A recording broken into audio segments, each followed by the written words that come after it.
Good morning. My husband made coffee today. He complains I make coffee too strong, but this coffee was actually thick, so I put creamer in it, which I only do for church coffee, because church coffee is, its own special thing. Whew, I don't think I'm going to be drinking that. But to show you, I replaced my Big Book Summer mug. Sue Jackson, I'll tag her channel below. She hosts the Big Book Summer. She has a Shopify account. Is it Printify, that's what it is. And so I got I had one of those mugs from her old account I've had for a couple of years, but then it disappeared. And then it came down from my daughter's room, but it came down in more than one piece. So to replace it, I got some other things from her too. I got like my notebook and a bookmark and a travel mug because I like swag. Anyway, I haven't introduced myself. I'm Melinda. Welcome to Web of Stories, and it's time for my weekly wrap up. I gotta get that coffee out of my mouth. And part of the problem is I got my husband this like hazelnut flavored coffee. He likes that.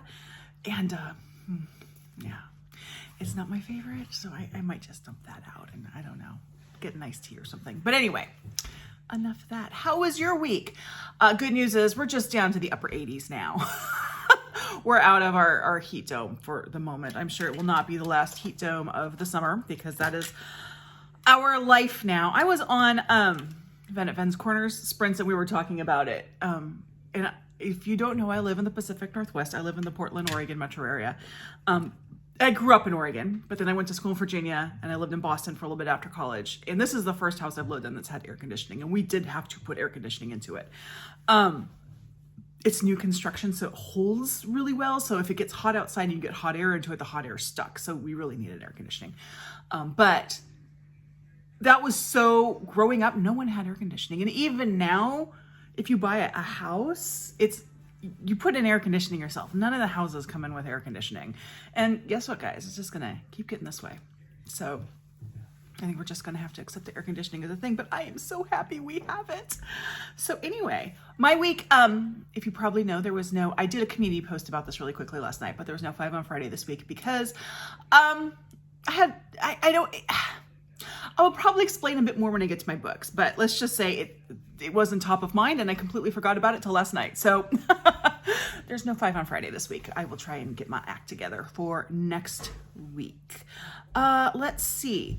I don't really have that much else to say as for what's going on in our week because I just did a lot of reading. I actually finished 6 books this week. I know, right? I think because I don't really have much to say. Oh, also, this is the first day of mid-month book bash. So I'm going to be vlogging through today through Monday, and then provided I get my act together to edit it everything Monday night, that'll be up on Tuesday. So you'll get more about what I am currently reading through this weekend on that. But let me talk about what I did finish this week. So 6 books, and I have 4 of them here because 2 are electronic. Let me start with this one. This is not a book about Benedict Cumberbatch by Tabitha Carvan. So I'd heard about this book a lot of other places, but it was Lillian and Paperback Stacks that kind of pushed me over the edge for it. As I've mentioned before, I like to read essays before bed because they're nice, compact little things and they get my mind in sort of a relaxed way. And she had this on her essay collection video. So I decided to pick it up. I don't know if I'd consider this an essay collection, but it worked for that purpose. I should also preface this with saying that I think Benedict Cumberbatch is a very, very talented actor, but I am with the author's mother in saying I think his face looks like the underside of a stingray. So there you go. That's where I stand on the whole Benedict Cumberbatch thing. But honestly, this really isn't a book about Benedict Cumberbatch. It kind of is, but it isn't. That whole thing's going to come up later in this video. This is a book about being okay with having like something you're passionate about, even if it's Benedict Cumberbatch or, I don't know, musicals or, I don't know, football, whatever. It's okay. And this is accepting it as being something that's really good, especially for adult women. It's a very funny book. The author has a great sense of humor. I will go ahead. Oh, that is weird. My computer just like shifted on me. Oh, well, sorry. I have my computer up here with my list of what I have read, and it just like refreshed on me, which was very weird. Anyway, I'm going to read this paragraph. This is the first paragraph of chapter 2, and I think it gives a good taste of sort of the style that we're going for in this book. And the chapter is called This is a Chapter About Obsessions. My obsession with Benedict Cumberbatch barely had time to get going before I felt a twinge of terror. In contrast to the way I unquestionably accepted the stultification of early motherhood, I entered the Benedict Cumberbatch years knowing full well that something was happening to me, and that it probably wasn't okay. Like, just now, I considered referring to the Benedict Cumberbatch years as the BC era, but then I thought, no, it's probably not okay to liken him to the Son of God, even though Benedict Cumberbatch is absolutely the first thing that comes to mind when I see those initials. And also the first thing that comes to mind when I think about God, gods, demigods, God-given gifts, and Holy Mother of God. Now you've really got me going on Benedict Cumberbatch. So that's the sort of writing style in this. I really enjoyed it. The chapters are a nice size for like reading a chapter a night. Did make me laugh. Gave me, I'm okay with it. I'm someone who does get passionate about things, and I'm okay with it. But I also kind of like this sort of like, it's okay. You're okay with it. So this is kind of a fun little nonfiction book if you're looking for something fun and light and sort of makes you feel good about yourself, because, it isn't that weird to be obsessed about William Ken Kruger or Louise Penny or something like that. So this is not a book about Benedict Cumberbatch, and you do not need to be a huge Benedict Cumberbatch fan to enjoy it, because as I said, bottom side of a stingray. The next book that I finished was what month are we in? July. July Agatha Christie book. So about 2 years ago, I decided I was going to read all of Agatha Christie's books. I had never read her before. And for about 2 years, I just sort of like picked and kind of went around and did whatever. And then I decided this year that I was going to be a little more methodical about it. So I'm kind of going in kind of sort of publication order. I will jump around if I have to. It's not set in stone, but I did define 12 of her novels that I would read this year. I do also throw in some of her short story collections from time to time. And so my July book was 1, 2, Buckle Your Shoe. I have to be honest about this one. I kind of feel like I read it at the wrong time. And by the wrong time, I mean the first week of July. Because in my neighborhood, the 4th of July is a whole week, and explosions and noise and craziness. And so I was just a distracted reader with this one. And I think had I read it the second week, it probably wouldn't have been an issue, but that's the way it happens. I usually read my Agatha Christie's the first part of the month. So very good mystery. I will say that it kept me guessing. There's a lot of espionage in it. There's like an espionage element to it. In fact, it says on here that it was previously published under 2 other titles. One is The Patriotic Murders, and one was An Overdose of Death. The Patriotic Murders just kind of go in with it. An Overdose of Death is not, it does explain something, but it's not a big thing. Also, if you have a dentist fear, this book is about a dentist. Oh, but the dentist is like not a surprise. It's on the back. The dentist is the murder victim. So there's not that much dentistry in it. Just starts with Poirot having a toothache. But let me get to what I wanted to talk about this in here. First of all, Agatha Christie has a very bad habit of 2 things. One is casually throwing the N-word around, which she does in here. And I just read this and I'm like, really? Now, I've always been really on the fence about editing books for things like this. In the case of Agatha Christie specifically, she herself allowed her books to be edited for these reasons when she kind of realized that saying certain things were not okay. She allowed her books to be edited. So I kind of feel like it's okay in her case to do it, and they need to do it. I mean, it was, what? I think it was something like, they're working me like an N-word. And I'm like, there's so many other words that could fill that in there. Anyway, Agatha, I know. This book came out in 1940. But the other thing she has a really bad habit of is anti-Semitism. And this is something that she very publicly said she had realized she was wrong about. And there's some amount of some anti-Semitism in here. But Agatha Christie, so this was clearly written during the beginning of World War II. And her books don't feature the war, but she was prolific during that period. I think she was just trying to keep herself sane. She was prolific during that period. She does mention Hitler and Mussolini. And the way the anti-Semitism is in here seems more character-ish. Like this is another thing I have, is like a lot of people like to scream anti-Semitism, fat phobia, whatever. When an author mentions something, I'm going to use Louise Penny as an example.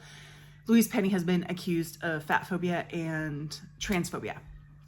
Her early book, she is guilty of fat phobia. I'm not going to touch that. She really was. But transphobia, there's one of her books, I forget which one it was, where people always like, this is her being transphobic. And it happens a little bit more, but it's always sort of the same thing. These comments that are in the book are in dialogue and they are telling of the character. I don't consider that to be the author expressing transphobia or whatever. Put it in here, whatever it is. And I kind of feel like that's how it is in here. And I think that Agatha Christie might have started, this might be the beginning of her realizing that maybe Jewish people aren't evil. I'm also reading The Merchant of Venice right now, so. So that was an interesting thing to think about. I still don't know where I feel about it. I ended up giving this book a B+. At some point in the future, I will come back to it and we'll see if my rating changes. But yeah, I think if I had just read this at a different, not the week of 4th of July, when I could have concentrated a bit more, it would have been a better book for me. But there you go. Next book, one I don't have, so picture. I read Jane Austen. I read Persuasion by Jane Austen. I said I was going to do it and I did it. And this is my thing for Jane Austen July. I did it. So I've talked about this in other videos. I have a difficult relationship with Jane Austen. I have read all of her major novels. I read them in academic settings and I hated all of them except for Sense and Sensibility. I dislike that one the least. But I started to think, and this is kind of with Shakespeare too, but with Jane Austen especially, because I actually did like some Shakespeare plays, but with Jane Austen, it's like, the reason I didn't like it, was it because I just didn't like it? Or was it because I had to write an essay or I had to like dissect it and I wasn't able to just enjoy it?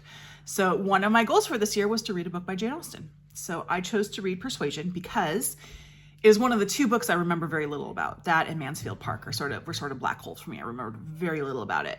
And two, I knew it was a second chance romance. For when I do read romance, that is a trope I like. So I thought, okay, I'm going to set myself up for success with this. So how did it go? It went better than it did in school. I did. And as I was reading it, I started to remember little things about it. I also started to remember things that weren't there. So I think I was mixing up some books in my mind, but that's a whole other thing. I do think this one was the right one, the one that was most likely to ensure success for me. It took me a little while to settle into it. I had to accept the fact that Jane Austen is not a Bronte. I prefer the Bronte's writing. I just do. This felt a little lightweight to me. I am actually going to probably make this a yearly thing and go back and revisit for Jane Austen July so I can say I participated. Read another, I don't know, maybe I'll do Mansfield Park next year. Yes, so it was a little lightweight. I buddy read this with my in real life friend Kim, and then bookish best friend who I think is still reading it, but that's a whole other thing. Both of us were a little frustrated with, we thought that like Aunt Elliot was a well-developed character, Captain Wentworth was, but the rest of the characters were really one-dimensional. That's what we felt. And it was to the point where I can kind of see it's a way to insert humor. In a lot of ways that worked. But it left me angry at some points because I really wanted some comeuppance. And we'll get back to comeuppance too. So did this make me an Austen girly? But I gave this an A. I gave it an A. And that might be generous on my point. Thinking about it, might be generous. It might just be, I made it through this. I liked Anne Elliot as a character. I'm going to give it an A. Just, there it is. It didn't make me an Austen girly, but it made me more open to reading more Austen. Let's put it that way. I still prefer the Brontes. I'm going to be honest. I do. I mean, well, I prefer this to Villette. If you remember when I read Villette. Yeah. So, yeah. I think it's okay to maybe not be the biggest fan of someone that everyone thinks is a wonderful writer. And I'm not saying she's a bad writer. I'm not saying Jane Austen's a bad writer and that people are wrong to love her. I mean, you can be passionate about whatever you want, but I don't think I'm there with the rest of the people who really love Austen. But I will give her another try next year. I will maybe read Mansfield Park. clearly do not remember. I think half of what I remembered that was in Persuasion that wasn't in Persuasion is probably in Mansfield Park. I don't know. So yeah, that's where I was with it. I'm really glad that I read it. And as I said, I still gave it an A. It's not a Bronte. I would rather read this than a bad Bronte. And I think other than The Professor, I have reread all the I'm going to reread The Professor before I reread Jane Eyre. Because let's just get the whole Charlotte Bronte oeuvre before we get back to the fluke, which was Jane Eyre. But yeah, so that's kind of where I am with Jane Austen. There you go. I am really looking forward to Katie Lumsden's new book, which should get really soon. It's being shipped from the UK, so I'm going to get it. It's going to take a while to get there, but that's her Austenian one. Her first book, The Secrets of Hartwood Hall, was more Brontean, so this one's more Austenian, and I am looking forward to reading it because I do understand reading this, why Jane Austen is like retold, remade, all that more than the Brontes. Is that Jane Austen speaks of things that are more universal. The Brontes speak of things that are more specific. There's nothing wrong about that. It's just the thing that it is. So I do understand that. But yeah, there you go. That was Persuasion. The next book I finished was Night of the Living Res by Morgan Talty. I recently got Fire Exit and I thought, I had this sitting on my shelf for a long time. I need to read it first.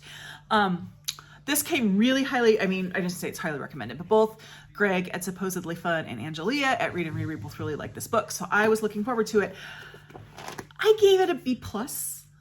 Yeah, let me try and explain. I liked it. I think the writing is wonderful. It's a good, well-written, moving. I didn't like it as a short story collection, which is very weird because I love short story collections. I felt this would have been better as a novel. I felt that in this particular case, and I'm actually fine. I actually really like novels that are interconnected short stories. That's a thing that I do like. I know not everybody does, but I do. But I just feel in this one, it needed a stronger through line, and you didn't get that in the format that it was in. Now, Fire Exit is a novel, so I am very much looking forward to that one. And this one, I think it was just a format issue. I think that had it been a novel and not short stories, it would have been more successful for me. But hey, I did like Morgan Talty's writing, and I am excited to read Fire Exit, so I will be getting to that one soon. Okay, and the next one is one I had from the library. And actually, I'm not going to talk about that because I'm going to talk about this next one first. Because I actually had a really big problem this week. And this explains why I didn't do much but read and, but when you are a book polygamist, as I am, where you read several books at once, there's a problem that you sometimes run into. Now, I do read several books at once, but I usually have two main books, which is one I'm reading in print and one I'm reading in ebook. And there's a danger doing that. And I for the first time ever, I ran into this danger. And that is when you read two books at the same time that are both unputdownable, because then you're reading one, but you want to get to the other, but you don't want to put down the one that you have. So it's always a battle between the two books. And I ran into that this week. So the first of the two books, this is the second one I finished, but the first one I started, was The God of the Woods by Liz Moore. Yes, I have been looking forward to this one. I did get it for Book of the Month. I forgot I had put it on Libby. So like as soon as my book came, I got all these alerts from Libby. I was like, nope, don't want it. I have read Long Bright River, which I liked. I probably wasn't as wild about it as some people were. I just thought it was good. I enjoyed it, and it was definitely an author I wanted to read more of. This book, though, I think is elevated from Long Bright River. It is a summer book. Most of this book is set at a summer camp. This is the perfect book to read in summer. Do not wait until February to read this book. If you do not read it this summer, hold it until next summer, because it needs to be read in the summer. And the plot of this book is there is a summer camp, and one of the campers, Barbara Van Laar, disappears. Now, the thing about Barbara, there's two things about her. One, she is the daughter of the people who own the camp and they have a big house up from the camp, and this is her first year at the camp, but she's been there. She's always been part of it because her family owns the property, but she is the daughter of David. And the second one is that years ago, before she was born, her brother disappeared. Her brother wasn't a camper, but he disappeared from the camp. And that sets it up. So you have a dual mystery going on. Writing is fantastic. I have seen some people here and there say they thought it was a little slow. I didn't think it was slow, but it is not thriller. It does not have a thriller pace. It has a slow literary, no, it's not slow. It has a literary mystery pace. It's exactly the pace I would expect from a book like this. There are a lot of characters in this book, and you get different chapters from different characters' points of view. You get a little bit. You get Barbara's roommate Tracy. At least I remember everyone you get. Barbara's mother Alice. Her camp counselor Louise. And then one of the investigators that comes in after she disappears, and there's a couple other ones. And that can be an iffy thing, if that works, but it does work here. It's set in the 70s, so you can call it historical fiction. If you, like me, are still doing Read Historical Fiction 2024. It's such a good character-driven mystery. I did not get the mystery. I will tell you that right out. I was completely wrong. And I'm happy with that. And I was completely wrong for part of it. There you go. But really well-drawn characters, and not all of them are likable. And that's okay. I like it when there are characters that are well done that you are not supposed to like, and you are not supposed to like some of these characters. Just really absorbed. Could not put this one down, which kind of sucked when I picked up my other book, and I'll get to that in a second. Gave this an A+, and it would be a 5-star except for one thing, and that is there was one part of it, like there's a bunch of different threads that kind of come in and out of it. Also, if you like rich people behaving badly, this is another good one. There's one little thread that I thought was clunky. So that is why it got an A+. It got an A+ and not a 5-star. Like, we're still talking, this is a creme de la creme book. So, The God of the Woods by Liz Moore. So good. And read it during the summer. I'm not one who really kind of pushes usually. Well, no, sometimes I do. I guess I am that person who pushes seasonal reading, but I would push this as a summer book. So the other book I read, fortunately, very different, but still could not put it down. And this book I saw on Brett's Bookstacks, Brett Bender's channel, who actually has become a great recommendation source for me. And this one is Lula Dean's Library of Banned Books by Kirsten Miller. Now, I have not read Kirsten Miller's first book, The Change. So this was my first introduction to Kirsten Miller. So this book is so much more than it looks like. And the cover is up here. This looks like, this has a look. You look at this book and you kind of think you know what it is. And it reads very much like, and I hesitate to use this term because I don't like this term, but I think this was an intentional and effective choice by the author. It reads like women's fiction. So I'm talking books like Fried Green Tomatoes at the Whistle Stop Cafe and The Divine Secrets of the Yaya Sisterhood. That's the feeling of this book. Now, here's what the book is about. It's set in a small town in Georgia, Troy, Georgia. And there's a woman, Lula Dean. And Lula Dean has decided that they have to protect the children. The best way I can describe Lula Dean, and stick with me on this one. If you don't know what I'm talking about, that's fine, but yeah, maybe you will. I don't think she uses peroxide on her hair. Probably not an ideal body type and probably not very feminine. Let's just put it that way. She's a redhead, but other than that, it all holds. She decides that she's just going to take control of this, and she gets a group of people together, and they go to the library, and they pull all the banned books. The banned books being just a list that they got off the library, off of some website of books that should be banned. So they pulled them all off. And then Lula Dean decides that she wants people to read good books, so she puts up a little library in her front yard. And this is a bad situation, and people are not happy about it. People also generally don't like Lula Dean, but they're a little scared of her. And this is the first chapter, so I'm not spoiling anything. A young woman, she is the daughter of the school board principal. It's all right. Yeah, school board principal decides, this is not going to work. So what she does is she and a friend go at night to Lula Dean's little library, and they take the books out, and they take them out of their dust jackets, and they put other books in it. So that when people go and get the books, they're not getting the book they think they are. And they're getting a book that was banned. She's gotten the books that Lula pulled out of the library went into her mother's basement because they didn't know any place to put it. So she got the books out of there. And it starts sort of a thing going in her town. Why is this so effective? Because this book is sort of an embodiment of what's going on. This looks to be a certain kind of book. It feels like it's going to be that kind of book, but it isn't. This is a book that attacks the crap that's going on in our country right now with book banning and anti-Semitism and Confederate statues, all of this. And it does it in a very sharp way. Very sharp way. I was cheering at parts of this book. I was laughing. It is a very funny book, especially chapter 3, guys. If you pick up this book, read through chapter 3. And if you were not hooked at chapter 3, I don't know what to tell you. But it is very smart. And it really goes right to the heart of a lot of the issues that we are dealing with in this country. But it's looked in kind of a jacket of a different kind of book. Now, as for my grade of this, I did go back and forth on what to grade this. I was not going to give it 5 stars, but I went between 4 and 4.5, or A and A+.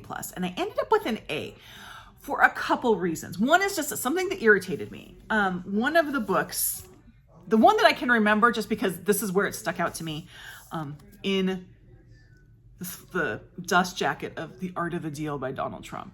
Josh Hawley's book is in here too, but The Art of the Deal by Donald Trump, which I believe is a book about this size. In there, they have Mouse by Art Spiegelman, which I should have pulled, but it is not a book this size. And I'm sitting here thinking, you can't get those books to go in those books. I was very preoccupied by that. And that the books that they put in were not books that would fit in those dust jackets. So it was enough to preoccupy me. So I had to go off a little bit for that.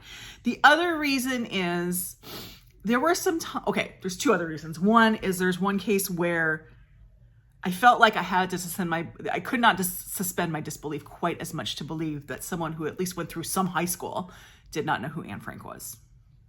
I had trouble with that one. Also, this is the bigger one. There is something kind of big that happens in the book that I don't feel was dealt with the gravity that it really should have been dealt with.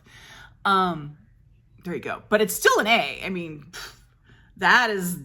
yeah, that's higher than Persuasion. It's higher than Jane Austen. It's definitely a fun read, totally fast. You can't put it down unless your other book is God of the Woods, and then you got a problem. But yeah, so very propulsive read. Highly recommend it. And I think it's a really important book to read now. It's also, so I got this out of the library. I kind of wish I had a print copy of it that I could pass on to certain people because I think it's a book you can trick people into reading. But yes, so I do recommend it. Just know there's a couple little things in there that were like, and you know, the dust jacket thing, that's a me thing. I know I'm the only person who's going to get hung up on that, but there you go. So yeah, those are the 6 books that I read this week. I do not expect to finish 6 books next week. Down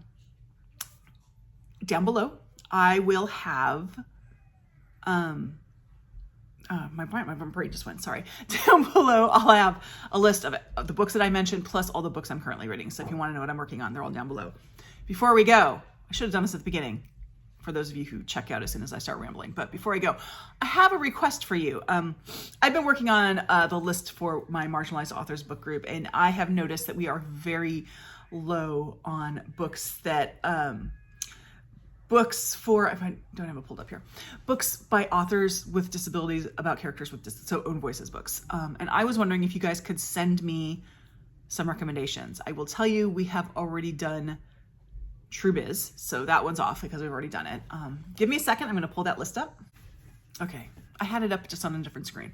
Anyway, I'm going to tell you what we currently have on that list, and then if you have any other suggestions, True Biz was one that we didn't do. I mean, we've already done, so don't recommend True Biz. We have A Face for Picasso, Coming of Age with Cruzen Syndrome by Ariel Henley. The Love Letters of Abelard and Lily, which is about 2 neurodivergent teens, I think, by someone who's neurodivergent. The Sign for Home by Brad Fell, which is written about a deaf author with deaf characters. 10 Steps to Nanette by Hannah Gadsby, which deals a lot with her neurodivergence. and What Doesn't Kill You, A Life with Chronic Illness, Lessons from a Body in Revolt by Tessa Miller. And I will tell you, we do fiction and nonfiction, but we tend to choose fiction over nonfiction, so fiction especially, but I will take nonfiction as well. And just books that are readily available. That's the only thing. But if you have, so they need to be in print, and we need to have a good chance of getting them from our library. So that's pretty much it. But I only, that's it what I have. And I have like loads for other characters, except for the other one I'm low on is Asian, from Asian American, Asian, and Asian diaspora. So maybe if you have some good ones from that, I can tell you what we have on there. And we have read many from that, so I'm not going to go through what we've already read, but I will tell you the ones we currently have. So if you have some other ones to add, let me know. Beautiful Country by Chan Julie Wang, Honor by Thridi Yumagar, Jonas Okay by Weiki Wong, The Island of Sea Women by Lisa C, The Swimmers by Julie Atsuka, The Thousand Crimes of Ming Tzu by Tom Lin, and there just should be more. I'm looking at this like there should be more. Oh man, let me tell you, our LGBTQ list, which is great, but it's long. But those two, if you have any suggestions for me, please put those down there and I will add them in. As I said, the only thing is they need to be readily available. Yeah, so thank you very much. Like, subscribe, join my Discord, and I'll see you in the next video. Bye-bye.